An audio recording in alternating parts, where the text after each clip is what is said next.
In a long blog post full of proposed standards to guide the industry in the absence of regulations, Sam Bankman-Fried says FTX US will not list assets its lawyers think may be securities. Sam Bankman-Fried, SBF, has written a set of suggested standards for the crypto industry while waiting for full federal regulatory regimes, which were posted on the FTX policy blog on October 19.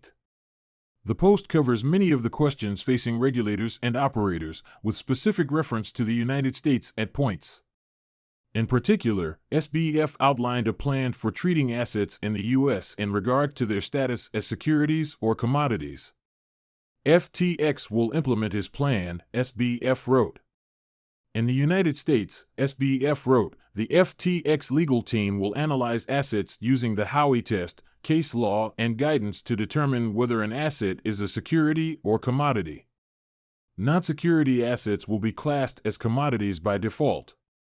Moreover, if we do find an asset to potentially be a security, we will not list it in the U.S. until there is a process for properly registering it. In addition, SBF supported the tokenization of equities in the traditional finance market on practical grounds. He also devoted considerable space to the need for customer protection and argued for knowledge-based investor qualification, as opposed to the income/asset-based qualifying system now in place. As promised. My current thoughts on crypto regulation. SBF at SBF_FTX, October 19, 2022. Excluding assets that the exchange judges to be securities is no guarantee of peace with the U.S. Securities and Exchange Commission, SEC, however, as Coinbase discovered. When that exchange came under the scrutiny of law enforcement due to alleged insider trading, the SEC added securities trading violations to the charges against the accused.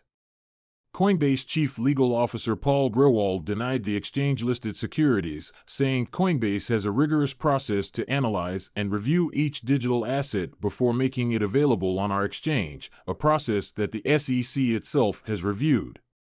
FTX is currently under investigation in Texas for securities law violations. While his entire blog post is a reaction to the lack of regulation in the crypto industry, SBF remained upbeat about future developments. I'm optimistic, for instance, that the Stabenow-Boozman bill would protect customers while also protecting economic freedom, and that federal regulators are making progress towards thoughtful frameworks, he wrote in the tweet devoted to the document.